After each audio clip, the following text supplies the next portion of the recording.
Permasalahan pada komoditas tembakau. Assalamualaikum warahmatullahi wabarakatuh. Perkenalkan, nama saya Ulfa Eka Mayangsari dengan NIM 134210061.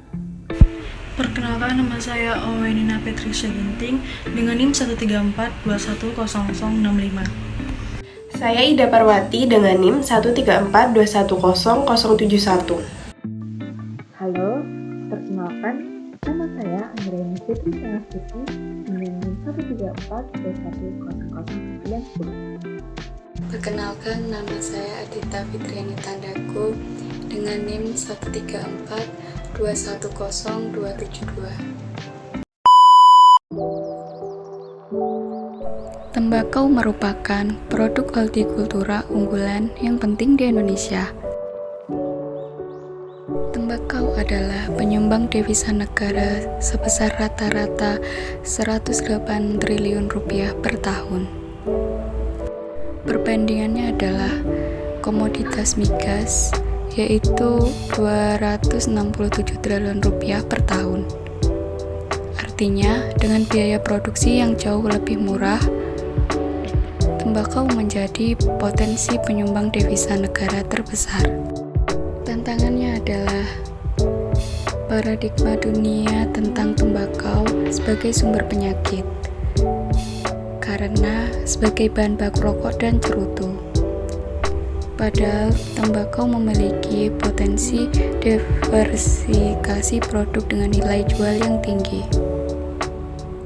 Para 60 produk tembakau nasional berasal dari Jawa Timur, khususnya Kabupaten Jember.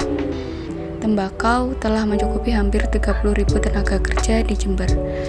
Ekspor tembakau mencapai 280.000 ton per tahun dengan nilai devisa mencapai 1,4 triliun.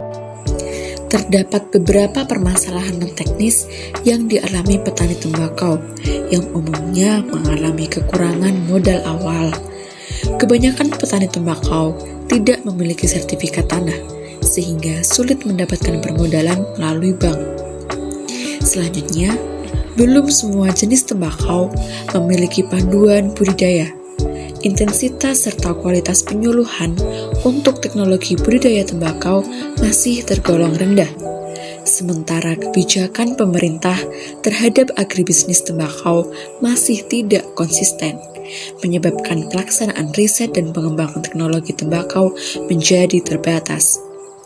Solusi yang dapat dilaksanakan yaitu yang pertama, memudahkan akses modal atau kredit bagi petani yang difasilitasi oleh pabrikan.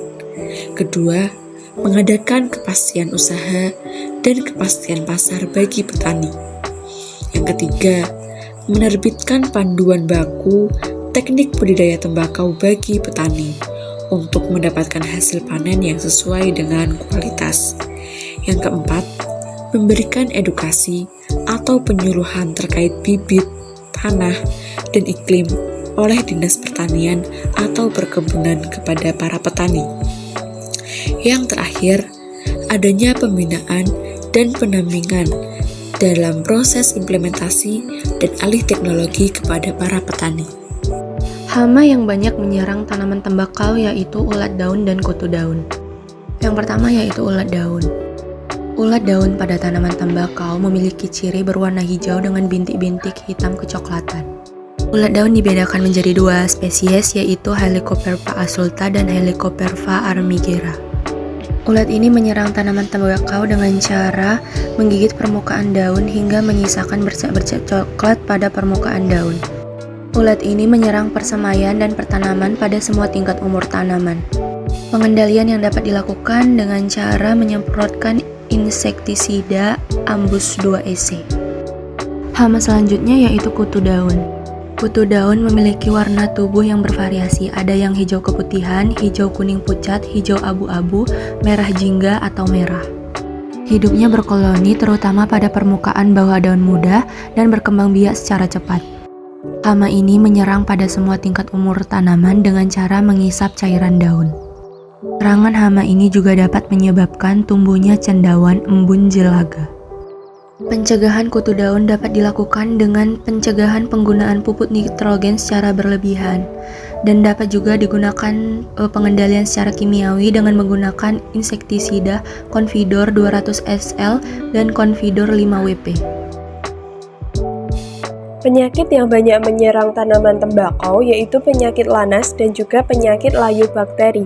Penyakit lanas sendiri disebabkan oleh jamur Phytophthora nicotianevar.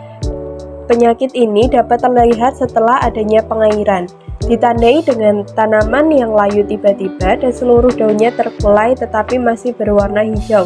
Pengendalian yang dapat dilakukan pada penyakit ini yaitu dengan memperbaiki drainase dan meninggikan buludan untuk mengurangi kelembapan tanah. Selain itu dapat juga menggunakan fungisida seperti metalaxyl, mefenoxam, mancozeb, dan binomil. Selanjutnya yaitu penyakit layu bakteri. Penyakit ini disebabkan oleh bakteri Lactonia solanacearum E.F. Smith. Gejala umumnya yaitu tanaman yang layu pada satu sisi, yaitu terlihat pada satu atau dua daun muda layu di siang hari atau cuaca panas, kemudian segar kembali pada malam hari atau pagi hari.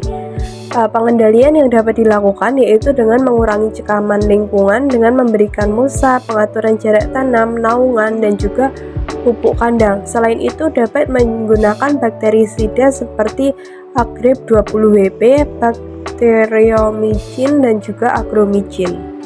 Adapun permasalahan produksi tembakau di Indonesia saat ini meliputi beberapa hal, yakni penurunan luas lahan. Terdapat kecenderungan penurunan luas lahan pertanian tembakau di Indonesia karena banyaknya lahan yang dialihfungsikan untuk keperluan lain seperti perumahan, industri, dan pertambangan. Selanjutnya adalah perubahan pola konsumsi. Permintaan terhadap tembakau cenderung menurun di beberapa negara, termasuk Indonesia, karena perubahan pola konsumsi masyarakat yang semakin menyadari resiko kesehatan akibat rokok. Hal ini berdampak pada permintaan tembakau domestik. Nah, beberapa solusi yang dapat dipertimbangkan untuk mengatasi permasalahan produksi tembakau di Indonesia sebagai berikut. Yang pertama, diversifikasi tanaman. Pemerintah dapat mendorong petani untuk beralih ke tanaman lain yang memiliki nilai ekonomi tinggi dan permintaan pasar yang stabil. Diversifikasi tanaman dapat mengurangi ketergantungan pada tembakau dan mengurangi risiko ekonomi bagi petani. Yang kedua, peningkatan efisiensi produksi. Penggunaan teknologi modern dan praktik pertanian yang efisien dapat membantu petani meningkatkan produktivitas dan kualitas tembakau. Peningkatan efisiensi produk juga dapat mengurangi biaya produksi dan membuat tembakau Indonesia lebih kompetitif.